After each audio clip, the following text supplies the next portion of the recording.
Bismillahirrahmanirrahim. Assalamualaikum warahmatullahi wabarakatuh.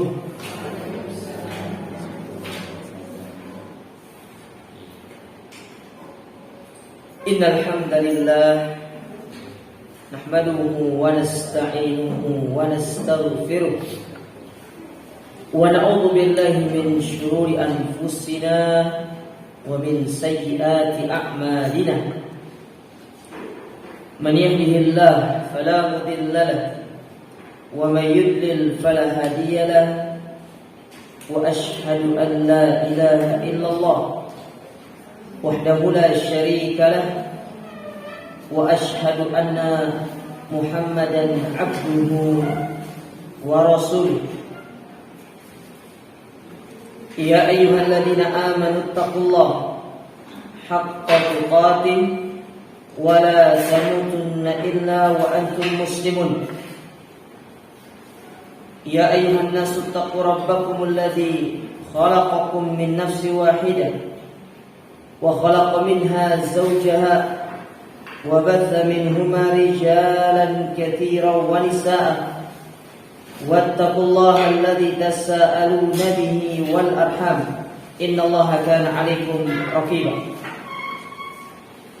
Ya ayyuhalladzina amanu taqullaha wa qulu qawlan sadida yuslih lakum a'malakum wa yaghfir lakum dhunubakum wa man yuti'illaha wa rasulahu faqad faza fawzan 'azima.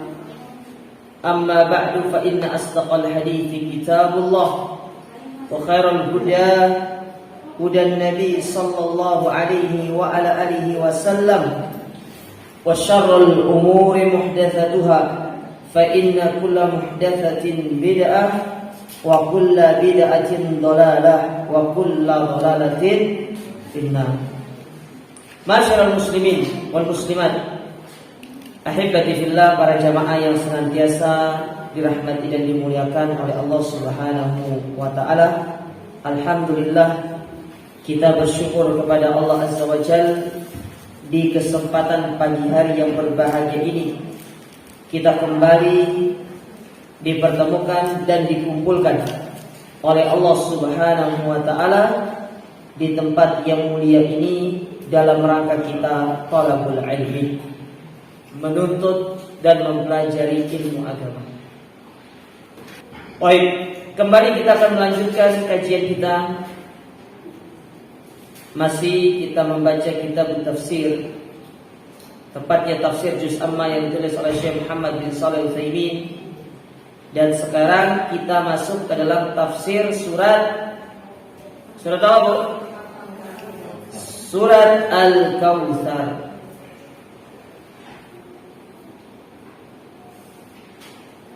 Surat yang keberapa ini? Surat yang ke-108 dari urutan surat-surat di dalam Al-Quran. Taib. Surat Al-Kautsar artinya Al-Kautsar itu adalah al-khair al-katsir. Kebaikan yang banyak. Ada pula yang mengartikan Al-Kautsar itu adalah nama telaganya Nabi, yaitu Al-Kautsar. Nabi punya telaga nanti di akhirat, namanya Al-Kautsar. Ada pula yang menyebutkan Al-Kautsar itu artinya nahrun fil jannah, yaitu sungai yang ada di dalam surga. Ala kulli hal, semuanya ini maknanya benar. Karena kalau kita kaitkan semuanya, telaganya Nabi itu airnya dari mana? Dari surga, yang mana ada dua pancuran yang dihubungkan langsung dari sungai yang ada di surga. Dan airnya Nabi itu memiliki kebaikan yang sangat banyak. Jadi semua makna itu benar. Jadi tidak ada yang istilahnya tidak saling bertentangan, tapi saling menguatkan satu dengan yang lain. Surat Al-Kautsar ini adalah dikategorikan oleh para ulama sebagai surat Makkiyah. Jadi surat Al-Kautsar ini termasuk dalam kategori surat Makkiyah. Surat ini diturunkan oleh Allah setelah Allah menurunkan surat Al-Adiyat. Surat apa? Al-Adiyat. Ya. Surat Al-Adiyat. Yaitu wal adiyati dhabha. Baik. Sebelum kita membaca surat ini, saya ingin membacakan satu riwayat terkait surat ini yang kita nukil dari Asbabun Nuzul yang ditulis oleh Imam As-Suyuti. Disebutkan oleh beliau, akhrajahu Ibnu Abi Hatim, dikeluarkan dari Imam Ibnu Abi Hatim, an Sudi, dari Sudi, qala beliau berkata, kanat Quraisyun taqulu, orang-orang Quraisy pernah mengatakan kepada Nabi, idza mata dzukurur rajuli batara fulanun, apabila meninggal anak laki-laki dari seseorang itu, maka mereka mengatakan apa? Batara fulan, artinya fulan itu telah terputus kebaikannya. Kenapa mereka dikatakan telah terputus kebaikannya? Karena kebiasaan orang Arab dahulu itu, mereka itu senang kalau mereka mendapatkan anak laki-laki. Kenapa mereka senang? Karena anak laki-laki itu yang akan meneruskan perjuangan mereka, meneruskan jejak mereka. Dan anak laki-laki itu bisa diajak untuk perang. Kalau anak perempuan tidak bisa. Ya. Makanya ketika mereka itu dikabarkan tentang adanya anak perempuan, apa yang terjadi? Maka wajah mereka pun menjadi apa? Menjadi hitam, merah, ya, karena mereka itu dikabarkan anak mereka itu anak perempuan. Makanya kebanyakan di zaman jahiliyah dahulu anak perempuan itu dikubur hidup. Beda sama beda ketika zaman Islam datang, di mana Islam itu di antara salah satu misinya adalah untuk menyelamatkan para wanita dan menempatkan wanita itu pada derajat yang semestinya. Makanya kita sekarang ini kaum muslimah itu telah ditempatkan di derajat semestinya oleh Islam. Jangan menurunkan derajat kita sendiri. Mana contohnya? Wanita itu hukum asalnya naomah, bukan bawa truk itu, mengendarai bus, bukan. Nah, ini namanya menurunkan derajatnya seorang wanita. Taib. Jadi ketika seorang laki-laki meninggal anak laki-lakinya, maka mereka akan mengatakan fulanun batal, fulan itu terputus kebaikannya karena tidak ada yang akan melanjutkannya. Falamma mata waladun nabi, maka tatkala anaknya Nabi meninggal dunia. Ya, jadi kan anak Nabi yang laki-laki itu ada berapa ibu? 3. 1 Qasim. Yang kedua Abdullah. Yang ketiga Ibrahim. Ketika ketiga-tiganya meninggal, terutama yang terakhir itu Ibrahim, maka apa kata mereka kepada Nabi SAW? Batara Muhammadun, Muhammad itu telah terputus kebaikannya. Jadi tidak akan ada yang melanjutkan kenabiannya, maksudnya. Padahal memang sengaja Allah itu mewafatkan para anaknya Nabi supaya kenabian itu bukan untuk diwariskan. Maka Nabi diejek dengan mengatakan batara Muhammadun, Muhammadun itu telah terputus kebaikan dari dirinya. Maka Allah pun menurunkan surat Inna a'tainakal kautsar. Nah, ini sebab diturunkan surat ini. Karena ada celaan dari orang-orang Quraisy yang mengatakan telah terputus kebaikan kepada Nabi Muhammad. Maka Allah balas ucapan mereka dengan Allah menurunkan surat apa? Al-Kautsar. Baik. Sekarang kita baca tafsir dari surat ini. A'udzu billahi minasyaitonir rajim. Bismillahirrahmanirrahim. Inna a'tainakal kautsar. Sesungguhnya kami telah memberikan engkau wahai Muhammad Al-Kautsar. Apa yang dimaksud dengan Al-Kautsar? Fil lughatil arabiyyah huwa al-khair al-katsir. Di dalam bahasa Arab, Al-Kautsar itu diartikan al-khair al-katsir, yaitu kebaikan yang banyak.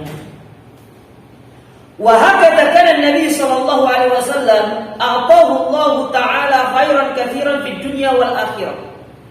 Dan demikianlah Allah memberikan kepada nabinya itu kebaikan yang banyak, baik di dunia maupun di akhirat. Jadi banyak kebaikan yang Allah berikan kepada Nabi sallallahu alaihi wasallam. Kita tidak usah berbicara Nabi, kepada kita saja sebagai hamba-hambanya. Banyak gak kebaikan yang Allah berikan kepada kita? Banyak atau tidak? Banyak. Tapi coba pas pandemi sekarang ini, seolah-olah kebaikan Allah itu luput dari kita semua. Kita hanya mengukur semua itu dengan pandemi yang ya cuma berapa lama sih? Padahal kita sudah hidup di atas muka bumi ini selama berapa tahun? Puluhan tahun. Bahkan ada yang sudah sampai lolita, lolos 50 tahun. Ya. Berapa kebaikan yang Allah berikan kepada kita coba? Apakah kebaikan yang banyak itu seketika itu sirna dari kita hanya lantaran karena pandemi yang cuma beberapa saat saja? Maka sungguh benar Allah mengatakan kepada kita itu, kita ini termasuk hamba-hamba yang kurang bersyukur kepada Allah Subhanahu wa taala. Makanya bersyukur Bu atas segala kondisi yang kita hadapi. Nabi sudah memberikan kita konsepnya. Kalau dapat nikmat, apa yang kita ucapkan? Alhamdulillah binikmatihi tatimmus. Kalau dapat musibah, kejelekan yang tidak kita senangi, kita disuruh tetap mengucapkan alhamdulillah, tapi belakangnya beda. Alhamdulillah ala kulli hal. Itu menunjukkan bahwasanya setiap mukmin ya harus senantiasa bersyukur dalam segala kondisi hidupnya. Baik dikala dia naik ataupun dikala dia turun, dikala dia senang maupun dikala dia susah.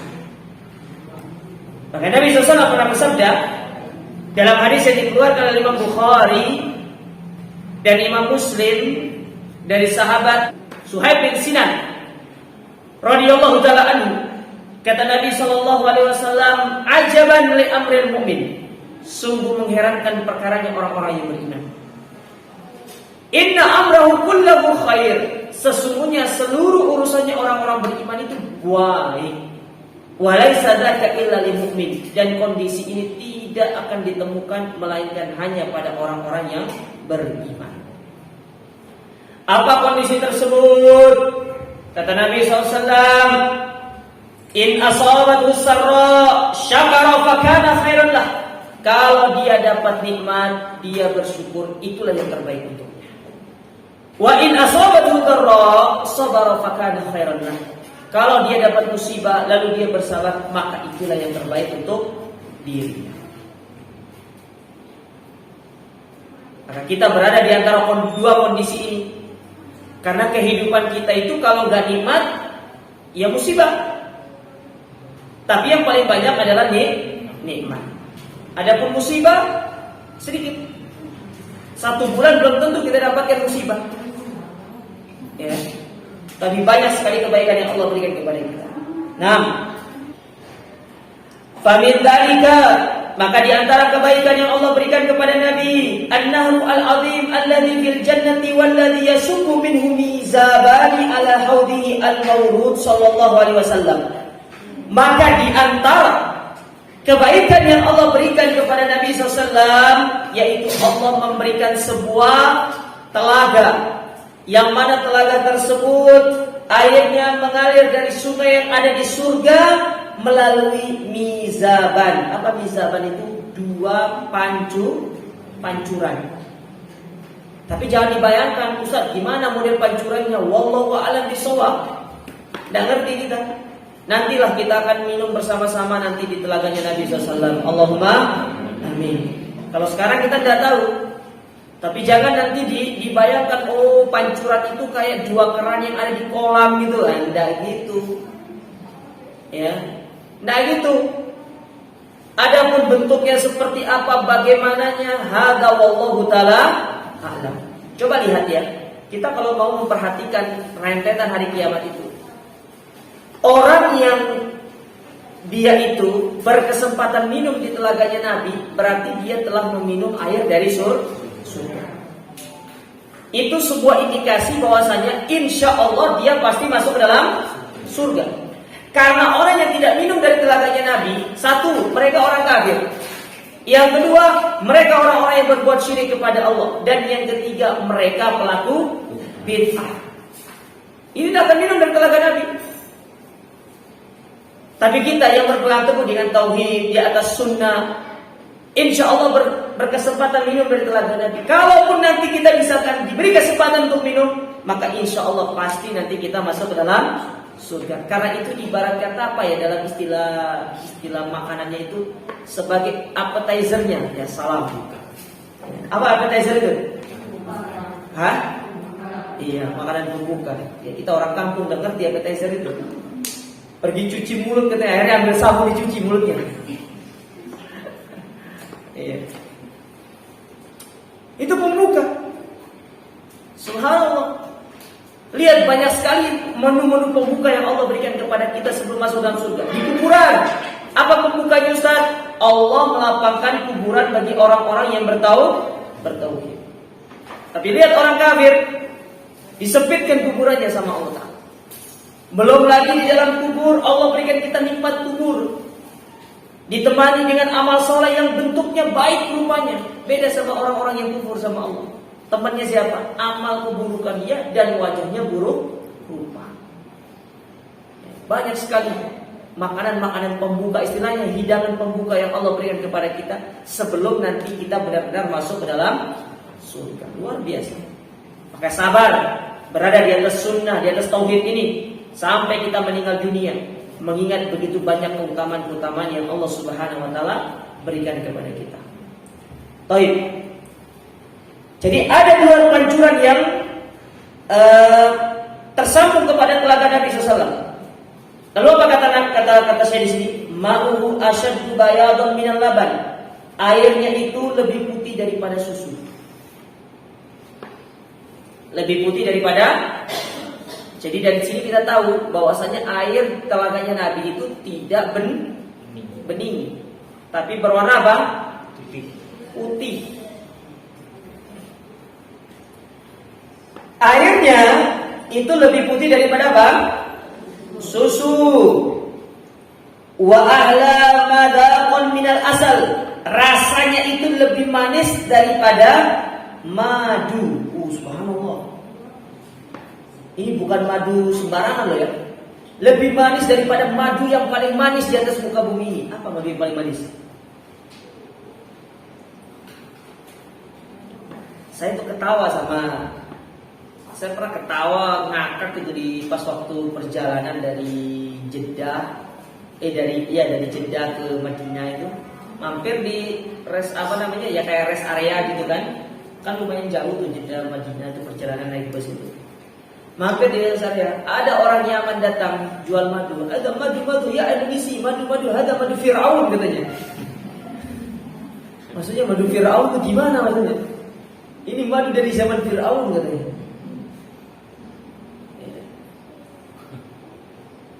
Manis katanya rasanya. Saya coba, sama kayak madu bawah.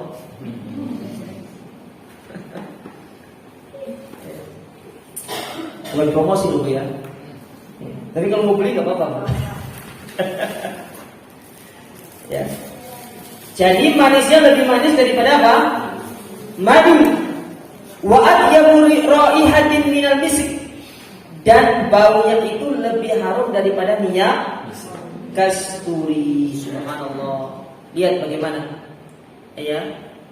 Akhirnya Nabi SAW, akhirnya telaga Nabi lebih manis daripada madu, lebih putih daripada susu. Kemudian baunya itu lebih harum daripada minyak kasturi. Dan yang subhanallahnya, luar biasanya, airnya Nabi itu tidak basi. Kan biasanya ada air yang sudah kadaluarsa expired kan. Nah, airnya Nabi nggak ada expirednya. Ya. Karena itu adalah air yang datang dari surga. Wa hadzal haudu fil qiyamati fi arsatil qiyamati yariduhal mu'minun min ummatin Nabi SAW. Yang mana telaga ini terletak pada pertengahan, pada mahsyar. Jadi di tengah-tengah dia. Dan setiap mukmin itu akan mendatangi telaganya Nabi SAW. Ya, mendatanginya, tapi dengan syarat dia tidak pernah melakukan kesyirikan dan melakukan perbuatan bid'ah yang belum bertobat. Ustaz, gimana kalau dulu saya pernah syirik, tapi sekarang sudah tobat? Kemudian dulu saya pernah melakukan perbuatan bid'ah dan sekarang saya sudah bertobat. Insya Allah dengan tobatnya itu akan menyebabkan kita bisa minum dari telaga Nabi. Yang parah itu kalau tidak bertobat. Sebagaimana Nabi SAW pernah bersabda, ya, di dalam hadis yang sahih, saya carikan hadisnya, saya lupa riwayatnya. Kalau nggak salah riwayat Bukhari Muslim. Itu banyak hadisnya, jadi hadis itu mutawatir para ulama. Di mana Nabi SAW pernah mengatakan, Ana faratukum alal haud. Aku akan menunggu kalian di telaga kelak. Ya. Dalam riwayat Bukhari Muslim. Betul. Ya. Ana faratukum alal haud. Aku akan menunggu kalian nanti kelak di telagaku. Man waradahu syariba minhu. Barang siapa yang mendatanginya pasti dia akan meminum darinya. Nah itu dia. Barang siapa yang mendatangi telaga tersebut pasti akan minum. Wa man syariba minhu lam yadma ba'dahu abadan. Tetapi dan barang siapa yang sudah minum, maka dia tidak akan pernah merasakan haus selama-lamanya. Karena ingat, di padang mahsyar itu kita membutuhkan air karena saking panasnya. Membutuhkan naungan karena tidak ada tempat untuk bernaung. Bayangkan kondisi kita dikumpulkan di hari kiamat, kata Nabi SAW, yuhsyarun nas yaumal qiyamati hufatan uratan gurlan buhma. Kita dikumpulkan di hari kiamat dalam kondisi hufa, tidak beralas kaki, uro, tidak memiliki pakaian, gurlan, tidak disunat atau dikhitan, buhma, tidak memiliki apapun dari urusan-urusan dunia. Apa yang kita banggakan di dunia, tidak ada nanti di akhirat, semuanya itu. Murni kita akan menghadap Allah Ta'ala seperti kita lahir dan kita membawa amal ibadah yang kita kerjakan selama di dunia. Makanya Aisyah sempat ketika ditanya, disampaikan hadis itu, apa kata Nabi SAW? Apa kata Aisyah radhiyallahu ta'ala kepada Nabi? Ya Rasulullah, ayat duru ba'duhum ba'do. Kalau mereka telanjang, apa enggak nanti saling intip? Yang laki intip perempuan, yang perempuan intip yang laki. Ya. Apa enggak nanti saling intip? Kata Nabi SAW menjawab Aisyah, al-amru asyaddu min an yandura ba'duhum ba'do. Perkaranya itu lebih dahsyat daripada hanya sekedar saling intip. Wis gak ngurus orang lain sudah nanti. Kita akan sibuk terhadap diri kita sendiri. Oleh karenanya Allah mengatakan dalam surat Abasa, fa idza ja'atis sakha, tatkala sangkakala itu ditiupkan untuk yang ketiga kali atau yang kedua kalinya yang disebut dengan nafhatul ba'ats, yaitu tiupan untuk membangkitkan seluruh makhluk yang sudah Allah binasakan seluruhnya ataupun yang meninggal sebelumnya, Allah bangkitkan untuk dikumpulkan di padang mahsyar. Apa kata Allah Ta'ala? Yauma yafirrul mar'u min akhihi. Seorang akan lari dari saudaranya. Wa ummihi wa abi. Bukan hanya saudaranya, dari ibu bapak. Wa sahibatihi wa bani. Bahkan dari istri dan anak-anak yang dicintai. Ibu tidak akan cari suami ibu nanti. Begitu pula suami ibu tidak akan cari ibu. Tidak ada lagi waktu untuk mencari ini mana anak saya, mana ini putra saya, putri saya. Tidak ada waktu. Semua kita akan justru kabur dari mereka. Kenapa kita kabur dari mereka? Karena kita tidak mau dimintai pertanggungjawaban oleh mereka. Oleh karenanya Amr bin Qais al-Mula'i, beliau pernah memberikan sebuah komentar terkait firman Allah Ta'ala dalam surat At-Tahrim ayat yang ke-6, Ya ayyuhalladzina amanu qu anfusakum wa ahlikum nar. Apa kata Amr bin Qais al-Mula'i? Kata beliau, ayat ini menjelaskan kepada kita apa? Innal mar'ata la tukhasima zawjaha yaumal qiyamati indallah. Bahwasanya seorang istri akan menggugat suaminya di hari kiamat di hadapan Allah. Bayangkan, istri akan menggugat kita suami di hari kiamat di hadapan Allah. Apa bentuk gugatan suami istri kepada suaminya? Apakah dia akan menggugat, ya Allah, ini suamiku ini ya punya istri 2 tapi nggak pernah ada yang berikan aku nafkah, baik nafkah batin atau nafkah lahiriah. Atau mungkin istrinya akan bilang, ya Allah, ini suamiku tidak pernah memberikan aku uang bulanan sesuai dengan kebutuhanku, kurang terus. Bukan itu yang akan menjadi gugatan ibu-ibu nanti kelak di akhirat. Apa kata Amr? Seorang wanita akan mengatakan kepada Allah Ta'ala, menggugat suaminya yang dulu mereka saling cinta, yang dahulu mereka saling Masya Allah kemana, pergi ke sana ke sini, senantiasa bersama-sama kita dengan istri-istri kita. Ya. Kata seorang wanita kepada Allah Ta'ala, menggugat suaminya, Hada zawji la yu'allimuni wa la yu'adibuni. Ini suamiku ya Allah, gak pernah ngajari aku sholat, gak pernah ngajari aku ibadah, gak pernah mendidik aku di atas agama, dia pernah mendidik aku di atas akhlak yang mulia. Apa kerjaannya? Wa ya'tini bihubzisu, sibuk untuk mencari nafkah dunia tok untukku. Banyak suami seperti itu. Sing penting urusan dapur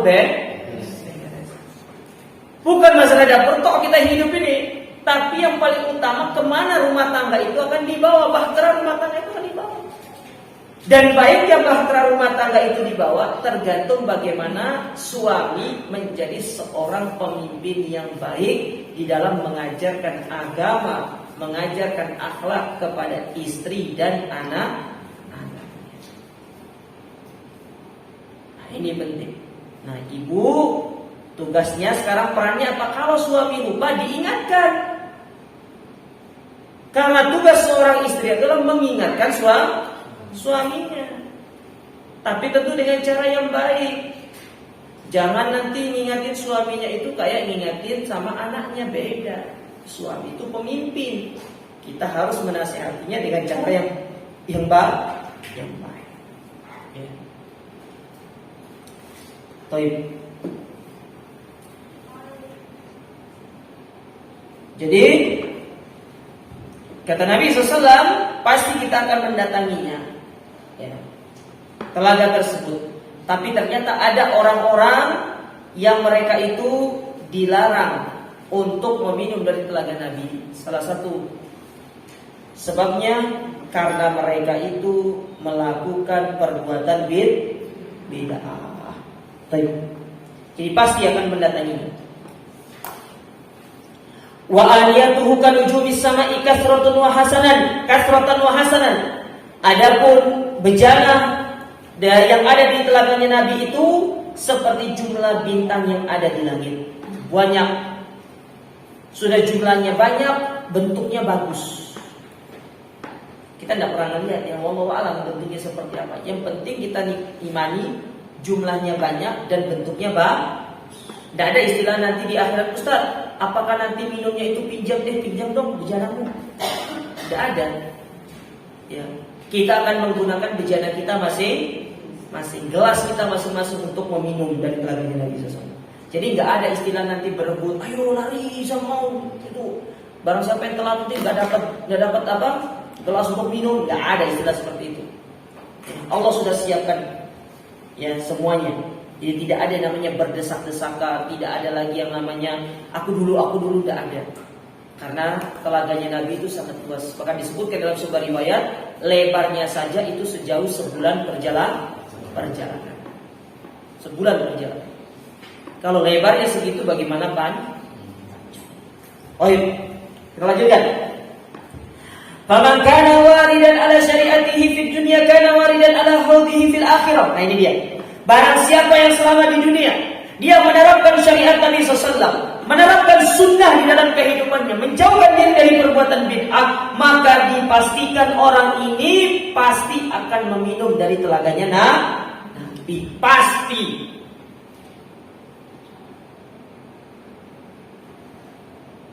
Maka istiqomah di atas sunnah, supaya kita ini berkesempatan untuk minum dari telaganya Nabi SAW. Ya. Wa man lam yakun waridan ala syariatihi fa innahu mahrumun minhu fil akhirah. Maka barang siapa yang selama di dunia justru menjadi penentang sunnah Nabi, justru dia itu yang melakukan perbuatan-perbuatan yang tidak diajarkan oleh Nabi, maka bisa dipastikan orang ini terhalang dan haram dari minum dan minum dari telaganya Nabi. Nah ini kata para ulama salah satu dampak buruk dari perbuatan bid'ah. Ada usah melakukan bid'ah, tinggalkan bid'ah itu. Ya, ini salah satu dampak buruknya, hukuman bagi pelaku bid'ah. Tidak bisa minum dari telaga Nabi SAW. Bahkan kalau kita membaca kitab Fadlul Islam, ternyata ada satu bab yang menjelaskan apa? Pelaku bid'ah itu terhalang dari bertobat kepada Allah Subhanahu wa taala. Apalagi kalau sudah sampai bid'ah yang sangat tinggi. Itu Allah hampir menutup pintu tobatnya kecuali mereka-mereka yang mau kembali dengan benar kepada Allah. Jadi jangan melakukan perbuatan bid'ah dalam urusan agama. Cukupkan diri dengan sudah ada. Amalkan zikir yang telah diajarkan. Ayat sholatlah seperti sholatnya Nabi, baca Quran seperti baca Qurannya Nabi. Ya, kita menghatamkan Al-Quran seperti sunnah Nabi. Jangan satu hari satu kali, tapi minimal berapa hari? Berapa hari? 3 hari. Ya. Wa min al-khairatil katsirati allati utiyaha Nabi SAW. Dan maka di antara kebaikan-kebaikan yang banyak yang diberikan kepada Nabi selain daripada Nabi diberikan telaga. Sebagaimana Nabi SAW pernah bersabda dalam hadis yang dikeluarkan Imam Bukhari dan Imam Muslim. Imam Bukhari itu nomor hadis 335. Berapa Bu? Sedangkan Imam Muslim nomor hadis 521. Berapa? Kata Nabi SAW, "Utitu khamsan lam yu'tihinna ahadan minal anbiya qabli." Aku diberikan 5 hal yang belum pernah diberikan kepada Nabi sebelumku. Tidak pernah. Jadi 5 hal ini hanya diberikan kepada Nabi SAW, tidak pernah diberikan kepada selain Nabi. Apa kelima hal tersebut? Yang pertama, nusirtu bi rabbi masirata syahrain. Aku dimenangkan oleh Allah Ta'ala kalau mau perang itu 1 bulan perjalanan. Jadi sebelum Nabi mau perang, musuhnya sudah kalah duluan. Yang kedua, di antara 5 hal yang diberikan kepada Nabi dan tidak diberikan kepada Nabi sebelumnya, wa ju'ilat li al-ardu masjidan wa tahura. Dan Allah menjadikan bagiku bumi ini sebagai tempat sujud, suci untuk kita bersuci, kecuali tempat-tempat yang memang tidak diperbolehkan. Mana contohnya? Kuburan. Tidak boleh sholat di kuburan Bu, kecuali sholat jenazah. Sholat jenazah itu boleh di kuburan. Itu toh yang boleh, yang lainnya tidak boleh. Kemudian yang tidak boleh tempat sholat juga, yaitu tempat-tempat yang ada najisnya, seperti toilet. Jangan sholat di toilet. Ya. Selain daripada tempat-tempat tersebut, seluruh tempat di atas muka bumi ini hukum asalnya adalah tempat untuk kita sholat. Dimanapun kita mendapati waktu sholat, maka sholatlah di situ.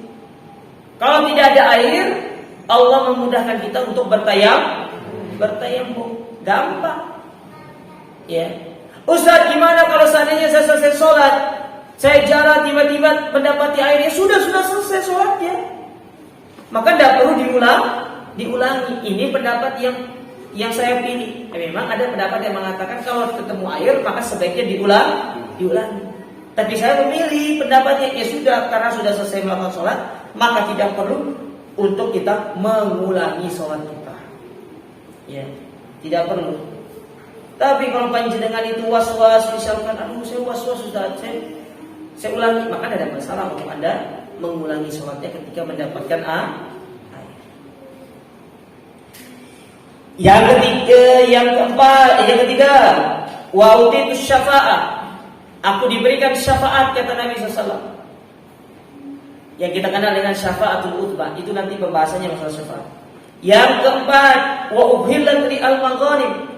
Dihalalkan bagiku al-maghanim. Apa itu maghanim? Harta rampasan perang. Kalau dulu tidak boleh, harta rampasan perang itu tidak boleh dinikmati. Kalau sekarang di zaman Nabi SAW, mulai dari zaman Nabi sampai sekarang itu boleh. Sedangkan yang kelima, wa kana Nabi SAW yub'atsu ila qaumihi khassa wa bu'itsu ila an-nasi 'amma. Kalau Nabi terdahulu itu diutus kepada kaumnya secara khusus. Tapi kalau Nabi diutus kepada seluruh makhluk, bukan hanya manusianya, tapi juga kepada jinnya, kepada makhluk-makhluk Allah yang lain. Nah, ini menunjukkan tentang apa? Allah itu memberikan kebaikan yang sangat banyak kepada siapa? Kepada Nabi Sallallahu Alaihi Wasallam. Itu tafsir ayat yang pertama. Kemudian Allah Subhanahu wa taala berfirman, "Fasholli li rabbika wanhar." Maka salatlah karena Rabbmu dan menyembelihlah. Ayat yang kedua ini kata para ulama sebagai bentuk bersyukur kepada Allah Ta'ala atas kenikmatan yang Allah berikan di ayat yang pertama tadi. Maka di antara bentuk bersyukurnya Nabi diperintahkan untuk apa? Salat dan menyembelih. Ya. Salat yang seperti apa yang dimaksud di sini? Wal muradu bis salati huna jami'us salawat. Yang dimaksud dengan salat di sini adalah seluruh salat, bukan hanya yang wajib tapi juga yang sunnah. Kita itu jangan terlalu mencukupkan diri dengan yang wajib. Karena keimanan kita tidak seperti keimanan para sahabat. Tapi juga harus menambahnya dengan yang sunnah. Sunnah rawatib, tahajud, duha, dan yang lainnya. Kalau masuk masjid ada sunnah tahiyatul masjid. Kalau ibu mau gabung niatnya sunnah tahiyatul masjid dengan sunnah sholat wudu sama sholat duha, boleh jadi satu rangkaian. Selama ibadah itu ibadah yang hukumnya sama. Ya, Ustaz, gimana saya mau menggabungkan niat sholat duha dengan tahiyatul masjid? Tidak boleh, karena satunya wajib, satunya sunnah. Seperti yang sering kali terjadi itu, mengkodok puasa Ramadan ketepaan pas hari Senin atau hari Kamis. Jadi niatnya digabung kodok sama Senin, Kamis. Ini hukumnya tidak boleh, karena kodok itu hukumnya wajib. Sementara Senin Kamis itu hukumnya sunnah. Kalau ibu mau gabung puasa Senin Kamis itu dengan puasa Ayyamul Bid'ah atau dengan puasa Daud sekalian, atau mungkin pas waktu bulan Syawal puasa 6 hari di bulan Syawal itu gak ada masalah. Ini ke puasa qadha digabung dengan puasa sunnah, itu tidak boleh. Ya, jadi yang hukumnya wajib sendiri berdirinya, yang hukumnya sunnah itu boleh digabungkan dengan beberapa amalan. Ya. Ustaz, misalkan kalau saya mau gabung amalan sunnah itu menjadi satu, tapi amalannya ada 5, tidak apa-apa. Kalau bisa 10 juga tidak masalah. Ya. Sholat sunnah duhanya, sholat sunnah tahiyatul masjidnya digabung, sholat sunnah wudhunya, sholat kemudian sholat apa? Sholat apa ini? Cuma 3 ya? Apa lagi? Sholat sunnah taubat misalkan digabung 4, tidak ada masalah. Yang penting statusnya sama-sama sunnah. Wa awwal ma yadkhulu fihi as-salat al-maqruna bin nahr. wa hiya salatu Idul Adha lakinnal ayat syamila amma. Tapi tafsiran yang lain yang menyebutkan apa? Yang dimaksud dengan sholat di sini adalah sholat Idul Adha. Kenapa? Karena rentetannya itu setelah sholat Idul Adha kita menyembelih. Jadi tafsir ayat ini itu ada dua. Tafsir yang pertama maksudnya adalah sholat secara umum. Sedangkan tafsir yang kedua yaitu sholat Idul Adha.